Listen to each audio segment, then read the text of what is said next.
For 3 cycles, the Galactic Consensus watched the human frontier world of Terra Nova. They observed the crude orbital platforms, the limited plasma batteries, the primitive fission-powered vessels. They tallied the numbers, calculated the yield, and reached a unanimous verdict: a Class II cleansing fleet would be more than sufficient. Humanity was not a threat, they were a nuisance, a noisy, chaotic species to be quietly swept aside. The humans, for their part, looked at the glittering alien armada in their skies with a different assessment. They saw elegant, fragile-looking ships, seemingly unarmed, moving with predictable, ceremonial slowness. They scoffed. It was a fatal, and universal, error. For the true weapon of the consensus was not a cannon, but a concept. And humanity was about to learn that the most terrifying wars are not fought over territory, but over the very nature of reality itself. Part 1. The sky over Terra Nova's primary colony, Haven, was a tapestry of arrogance and dread, woven in light. The alien consensus fleet hung in the high orbit, a constellation of serene, geometric shapes, perfect spheres, smooth tetrahedrons, and silent cylinders. They emitted a soft, pearlescent glow, and their movements were slow, synchronized, and utterly silent. To the military commanders in Haven's bunkers, it was almost insulting. There were no visible weapon ports, no blazing engines, no aggressive maneuvers. On the public networks, pundits called them flying art pieces and diplomatic ornaments. The initial fear gave way to a nervous, then defiant, mockery. General Kaito Tanaka, head of the Terran Colonial Defense Force, stood before the Planetary Council. Their technology is advanced, yes, but strategically naive, he stated, pointing to a tactical holodisplay. They hold a high-orbit parking formation. No defensive screening, no rapid response units. Our mass driver platforms can put a tungsten rod through any one of those pretty bubbles before they can blink. Their shields, if they even have them, are likely optimized for energy dispersal, not kinetic impact. They're underestimating us. The first contact transmission had been clear, cold, and final. A voice, genderless and smooth as polished stone, had announced, Terra Nova falls within a zone designated for consensus aesthetic harmonization. Your chaotic emissions, radio, thermal, gravitational, are a dissonant stain. You will submit to patterning. Your technology will be quieted. Your population will be brought into peaceful, silent harmony. Resistance is illogical. Humanity's reply was a coordinated salvo from every ground-based battery and hidden platform. Dozens of hypersonic projectiles, trails of fire scarring the atmosphere, ascended towards the fleet. Nuclear-tipped missiles from stealth satellites followed. The entire planet held its breath. And nothing happened. The projectiles and missiles, upon entering a perimeter roughly 1,000 kilometers from the nearest consensus vessel, simply changed. They didn't explode. Their fiery trails vanished. They slowed, their brutal, angular forms softening, melting like wax in a gentle flame. Within seconds, each weapon was transformed into a perfect, glittering sphere of polished metal, which then drifted gently to join the orderly orbits of the alien ships, adding to their strange beauty. The nuclear warheads became inert, hollow orbs of brushed titanium. Silence, deeper and more profound than the fleet's, engulfed Haven's command center. The scoffing died in every throat. The aliens hadn't even activated a weapon. They had simply redefined the attack. They had turned instruments of violence into decor. A second transmission arrived. Chaotic objects have been harmonized. The pattern will now be applied to the source. A low hum, felt in the bones more than heard by the ears, began to permeate Haven. It came from everywhere and nowhere. At first, it was just a vibration, an irritant. Then, the effects started. Every networked computer system on the planet, from military AIs to a child's learning tablet, flickered. Lines of code on screens didn't corrupt, they rearranged. Complex operating systems dissolved into beautiful, looping, fractal patterns that served no function but were mesmerizing to behold. A power plant's control console stopped regulating reactor output and began displaying an endlessly evolving, silent kaleidoscope. The chaos was not explosive, it was transformative, a wave of silent, compulsive order. A soldier's rifle, a complex assembly of parts, suddenly disassembled itself in a flash of light, the components floating in the air before clicking back together into a perfectly symmetrical, useless sculpture of itself, the trigger fused solid. A ground vehicle's engine smoothed into a single, seamless block of metal. The very structure of fabricated things was being rewritten to follow a silent, alien aesthetic principle: symmetry, silence, and static perfection. Panic, the messy, loud, human panic, erupted. But it was a panic laced with a creeping, unnatural calm in its epicenters. Where the hum was strongest, people stopped running. They stood, swaying slightly, their eyes losing focus as the noise of their own thoughts seemed to quiet, replaced by a desire for stillness, for simple, silent shapes. They were not being killed, they were being curated. On the bridge of the consensus command sphere, a harmonizer archon observed the process. To its perception, the planet was a screeching, jagged blot. The wave of patterning was a brushstroke of soothing gray, painting over the cacophony. The species' resistance was expected, a final spasm of dissonance before the quiet set in. It calculated that full planetary harmonization would take 5.3 cycles. A efficient operation. The concept of war was, to the consensus, a vulgarism. This was pest control of the most elegant kind. On the surface, General Tanaka, hiding in a hardened analog bunker with a handful of his staff, stared at a wall where a digital map had once been. It was now a sheet of polished glass showing a slowly rotating, perfect dodecahedron. His own sidearm had transformed into a paperweight on his hip. He felt a terrifying lassitude trying to seep into his mind, a voice whispering to just sit, to be still, to admire the quiet shapes in the sky. He fought it, clenching his fists until his nails bit into his palms. The pain was messy, imperfect, loud. It helped. He looked at the frightened faces of his team, their technology gone, their world being unmade not with fire, but with a terrible, beautiful silence. "They're not breaking our things," he whispered, the raw horror dawning. "They're convincing the universe itself that our things were never meant to be functional. They're arguing with reality, and winning." He knew then that every conventional tactic, every weapon, every strategy humanity had ever devised, was not just useless, but was fuel for the enemy's process. They needed a different kind of weapon. They needed a louder noise. Part 2 Haven descended into a silent, gleaming nightmare. The city skyline, once a jagged testament to explosive growth, was softening. Building edges were becoming rounded, sharp corners flowing into smooth curves. The din of traffic, machinery, and life was being swallowed by the all-pervasive hum, which acted as a sonic eraser, canceling complexity. People moved in slow, dazed processions, guided by a subconscious pull towards open areas where they would simply stand, arranged in unintentionally perfect geometric grids, staring upwards with placid expressions. General Tanaka's resistance was a scuttling thing in the arteries of the dying city. His bunker was lost when its door reformed into a solid wall of opaque crystal. His group now numbered 12, hiding in the sublevels of a partially transformed fusion plant. Their equipment was what they could carry that was either purely mechanical or shielded by sheer, chaotic mass. An old diesel generator, its design pre-spaceflight and gloriously inefficient, still chugged in a corner, its noise and smoke a defiant rebellion. Dr. Eris Thorne, a xenophysicist whose theoretical work had been considered fringe, pored over handwritten notes and chalked equations on a concrete wall. "It's not a shield or a disintegrator beam," Thorne said, his voice urgent, competing with the generator's rumble. "They're projecting a localized reality field. A bubble of enforced consensus physics. Within it, their rules win. Entropy is minimized. Chaos is edited out. A gun is non-harmonious, so the field persuades its atomic bonds to reconfigure into something harmonious, a sphere, a cube, something silent and stable."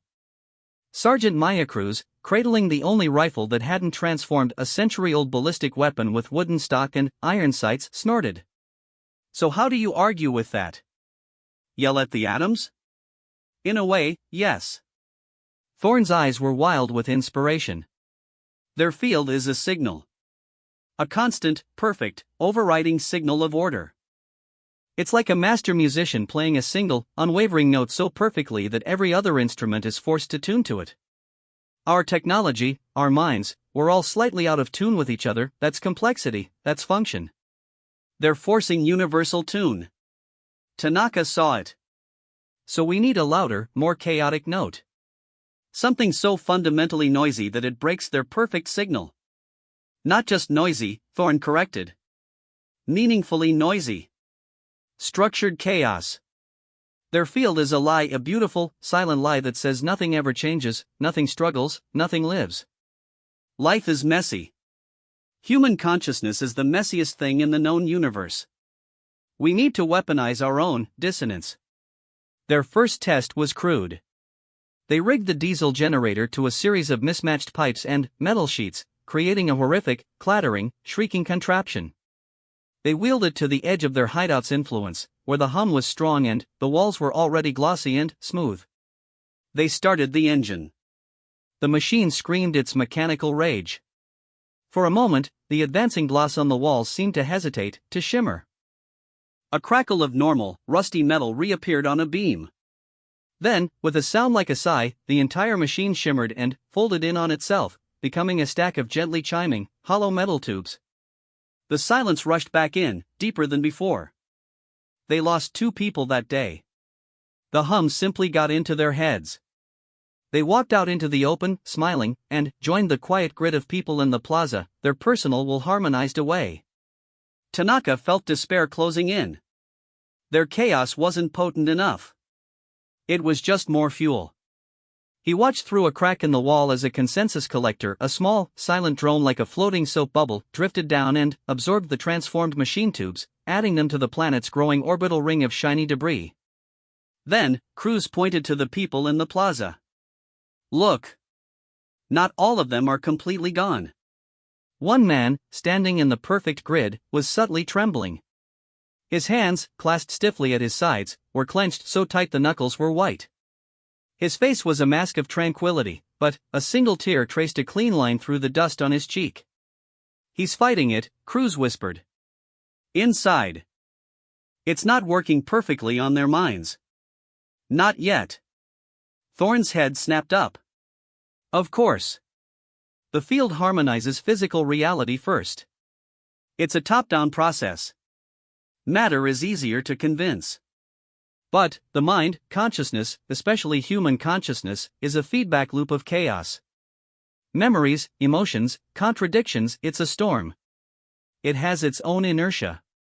They can quiet the body, they can try to quiet the brainwaves, but, the self, that's tougher.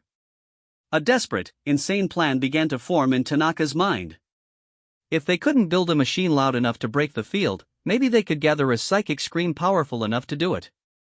They needed to find a way to amplify that internal resistance, that single tear in the plaza, and broadcast it. He remembered Project Lazarus Vault, buried deep under Mount Paraspira on the other side of the continent.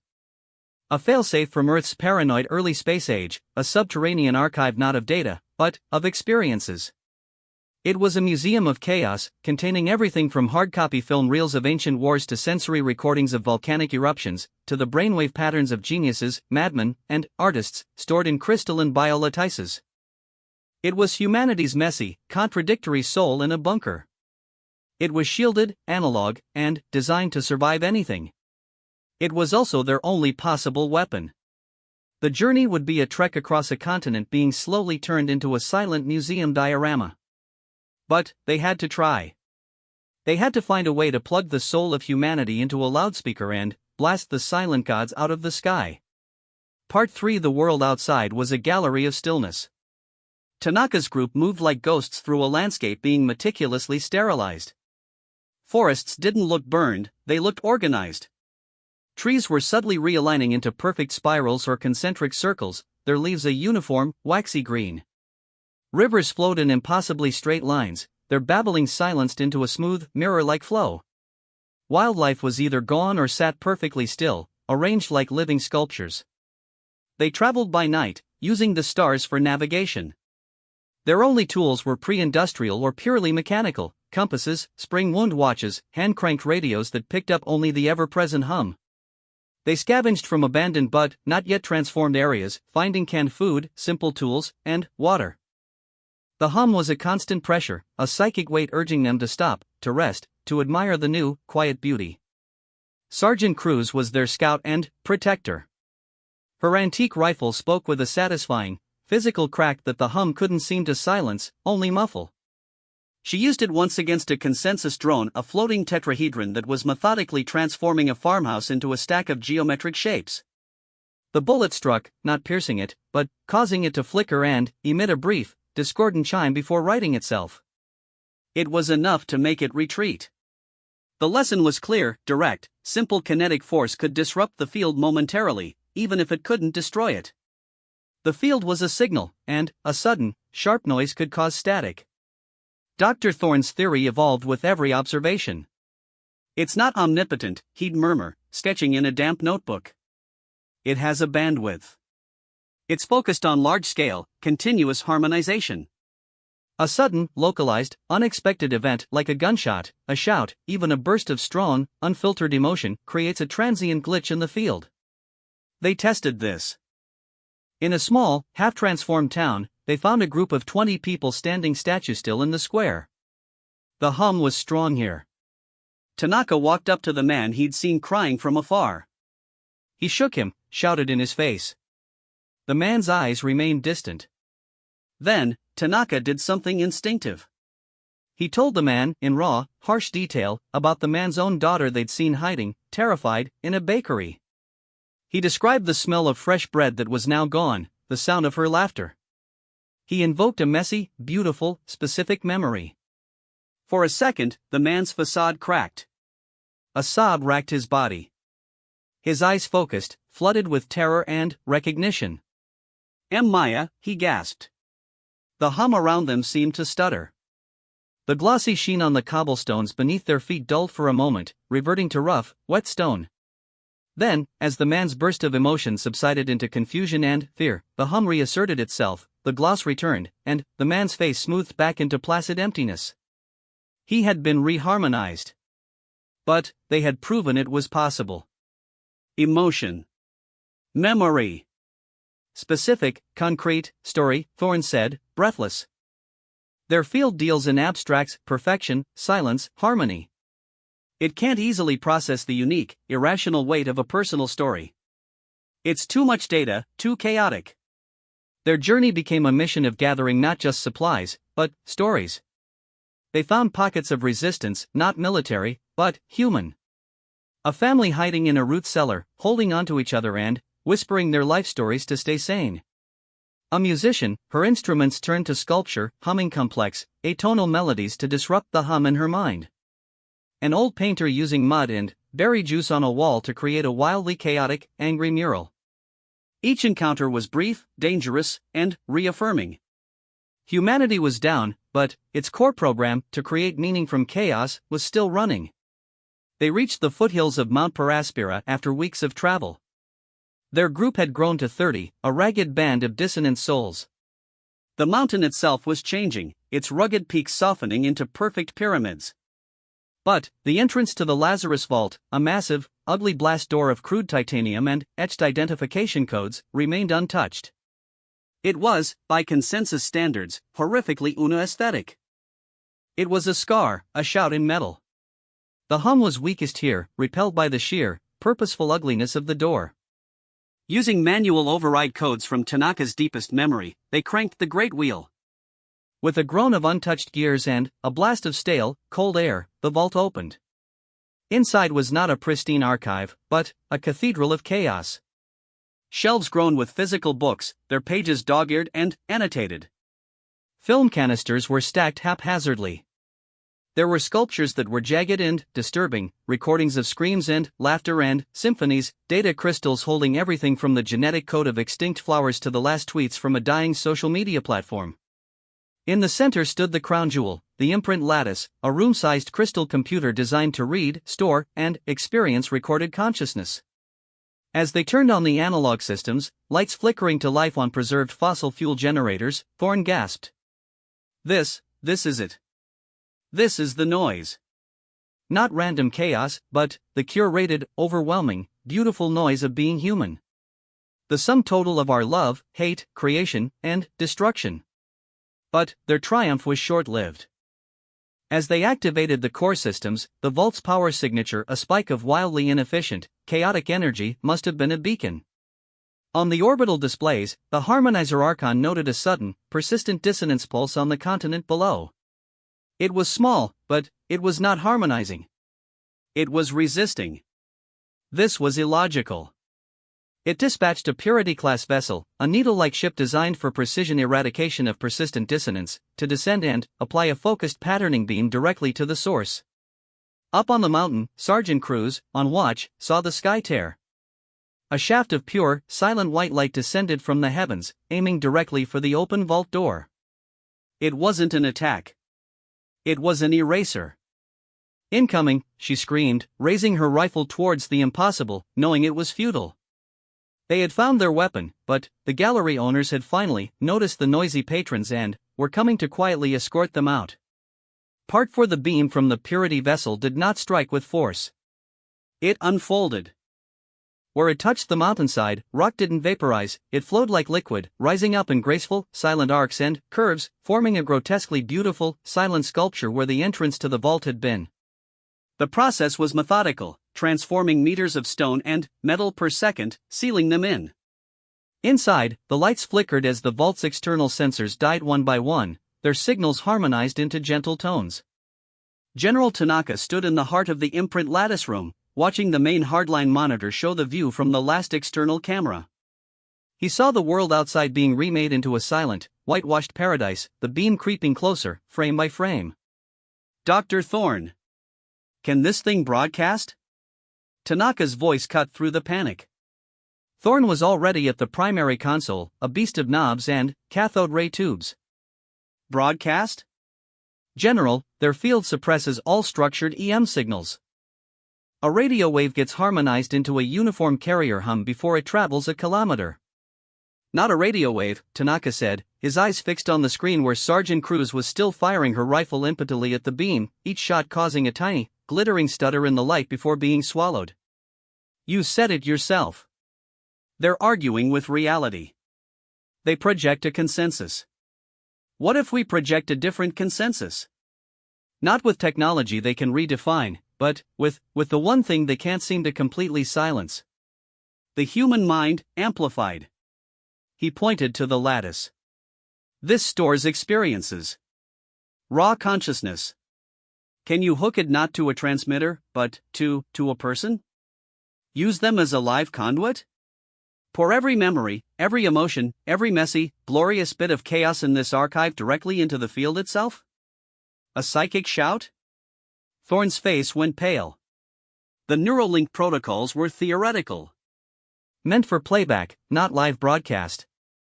The feedback, it would be like having every human experience, the joy, the agony, the boredom, the ecstasy, flood one mind simultaneously.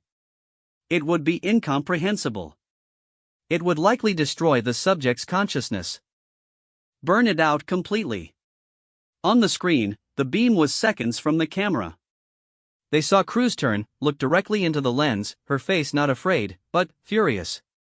She shouted something they couldn't hear, then raised her middle finger in a final, beautifully human, deeply dissonant gesture. The screen dissolved into a soothing, swirling gray pattern, then went dark. The hum inside the vault grew louder. The metal of the inner doors began to sing as it started to soften and reshape. "We're out of time," Tanaka said, his voice quiet. "It's not a weapon if you're not willing to hold it." He moved towards the neural coupling chair. "Do it. Link me in." "No, General." A young woman stepped forward. She was one of the survivors they'd picked up, a quiet bioengineer named Lynn. "You're the commander. You have to lead what comes after. If anything comes after." She turned to Thorne. "My neural mapping showed high plasticity and empathy scores when I worked on colony adaptation. I might withstand it better. Or at least, channel it more effectively." There was no time to argue. The inner door began to glow at its edges. Thorne, with trembling hands, attached the neural filaments to Lynn's temples and spine. He initiated the Lazarus Vault's core dump. "I'm opening all the floodgates. History, art, pain, love, it's all coming. Focus on one thing. Anchor yourself to one real, personal memory. Or you'll drown." Lynn closed her eyes. "I'm ready." Thorne threw the final switch. The effect was not visible light, but a palpable wave that erupted from Lin's small form. She didn't scream. She went rigid, her back arching.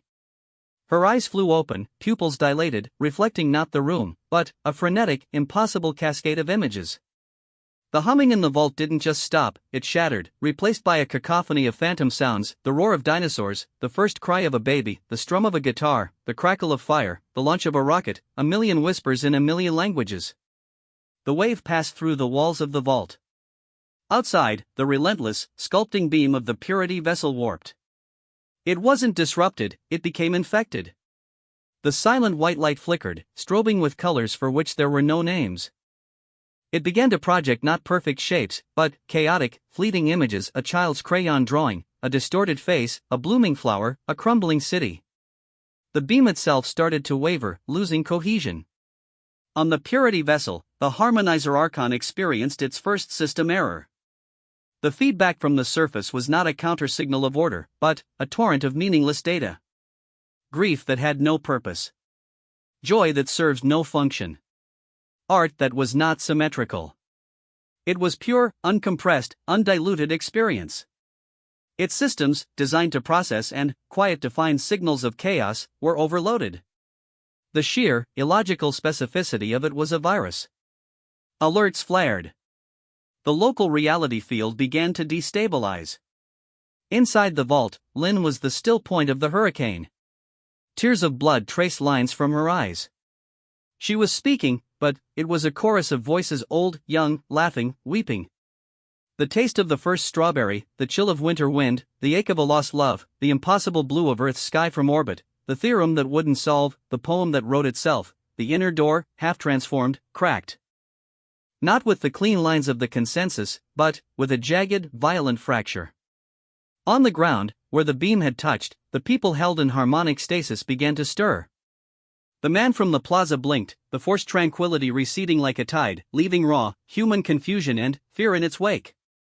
The hum in their minds was gone, replaced by the ringing silence of its absence, and the distant, echoing memory of a scream that contained everything they were.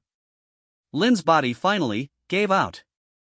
She slumped in the chair, her breathing shallow, a smile on her lips. The torrent from the vault ceased. But the deed was done. The local harmonic field was broken, a psychic EMP having blasted a hole in the silent consensus. The mountain entrance was a jagged mess of half-formed sculpture and raw, chaotic rock. And, in the sky, the Purity vessel, its beam sputtering out, listed awkwardly, its perfect geometry subtly warped, its surface crawling with faint, ghostly after-images of human faces. Tanaka rushed to Lin's side. Her pulse was weak, but there. Her mind was elsewhere, sailing on a sea of borrowed memories. He looked up at Thorn. "Can we do it again?" Thorn checked the lattice. "The archive is intact.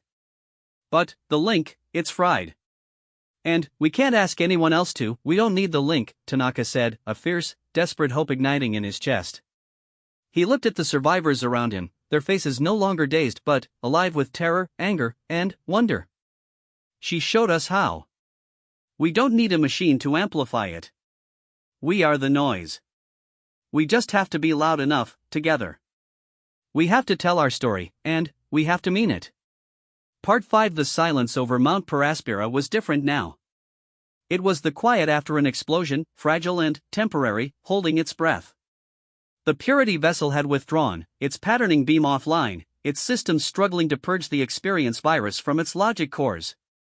In the Haven command sphere, the Harmonizer Archon analyzed the anomalous event. A localized field collapse. Cause: massive, unstructured psionic emotive burst. Origin: a primitive archive of biological memory data. Conclusion: the species' defense mechanism was a form of conceptual suicide, overloading individual consciousness with irrelevancy until it burned out. It was inefficient, unsustainable, and would result in terminal psychological fragmentation. The pattern would resume. On the ground, General Tanaka knew they had bought a reprieve, not a victory. The hole in the harmonic field was already beginning to heal, the hum returning as a distant whisper at the edge of perception. Lin was alive but catatonic, her mind a refuge for a billion ghosts. They had proven a concept, but they were a handful of survivors in a sealed mountain with a finite power supply. They think it's a suicide move, Thorne said, reviewing the scan sensor data they'd captured. They think we overloaded one mine to create a pulse. They'll just wait for us to run out of volunteers, or power, or will. Their process is patient. Ours is exhaustible. Tanaka paced the chaotic archive. His eyes fell on the stacks of physical books, the film reels, the handwritten journals. He stopped at a simple object, a seashell, tagged and stored. A child's treasure, brought from Earth centuries ago. He picked it up, feeling its rough exterior, its smooth interior, hearing the phantom roar of an ocean he'd never visited. "We've been thinking about this wrong," he said slowly. "We tried to build a louder noise. Lynn showed us we are the noise. But, Thorne, you said it, their field deals in abstracts. Perfection. Harmony. Silence. It can't process a specific story." He held up the shell. "This isn't just calcium carbonate. It's a story. It's a specific beach, a specific child, a specific moment of joy. That's what broke their beam. Not the volume, but the content. The unbearable weight of a single, real thing." His plan was absurd, audacious, and utterly human. They wouldn't create one massive psychic scream. They would tell a story. A story so vast, so detailed, so intimately specific that the consensus's harmonizing field would have no category for it. To quiet a shout, you can turn down the volume. But, how do you quiet a library? You have to read every book. They used the vault's surviving analog systems not to broadcast a signal, but to modulate the last of their power into a carrier wave tuned to the unique frequency of human neuroelectrical activity, brainwaves. It wasn't a transmitter. It was a whisper amplifier. And the message wasn't data. It was an invitation. Across Terra Nova, in every untouched cellar, every resistant mind, the lingering echo of Lynn's blast had left a psychic residue, a faint, shared taste of freedom. Tanaka's modulated whisper rode on that residue, not into ears, but into the subconscious. It carried no words, only an imperative, a feeling, and a method: remember. Remember out loud. Remember together. In a harmonized plaza, the man who had cried felt a sudden, fierce itch in his mind. Not the hum, but a memory, his daughter's laugh, specifically. The way it sounded when she was chasing butterflies in the meadow behind their home, the exact shade of yellow on the wings. The memory was so vivid, so his, that it punched through the lingering fog. He didn't just think it. He gasped it out loud. The yellow, it was like sunlight on buttercups. Next to him, a woman, stirred by the same whisper network, remembered the blistering heat of the forge where she'd crafted her first tool. The metal glowed like a fallen sunset, she murmured. Across the continent, in 1,000 places, it began. Not with shouts, but with whispers. A child, hiding, remembered the secret name she had for her toy.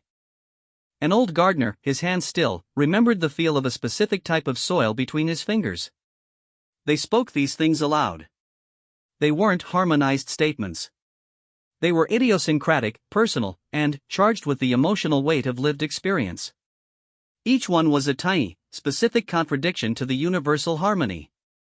At first, nothing happened. Then, the humming drone monitoring the plaza flickered. Its path, a perfect grid, wavered. It tried to harmonize the new audio signals, but they were all different. It couldn't find a pattern to quiet. It was receiving 1,000 different, perfectly valid, data points that refused to be compressed into a single note. Its processing priority spiked. On the command sphere, the harmonizer Archon registered a sudden, catastrophic rise in dissonance processing load. It wasn't one large signal. It was millions of microsignals, all unique, all emanating from biological sources that were supposed to be quiet. It adjusted the field, trying to amplify the calming hum to drown them out. But the whispers, amplified by Tanaka's network, grew stronger, more detailed, more interconnected. People began sharing memories with each other, weaving a tapestry of specific, irreplaceable moments. The harmonic field, a masterpiece of elegant compression, began to stutter.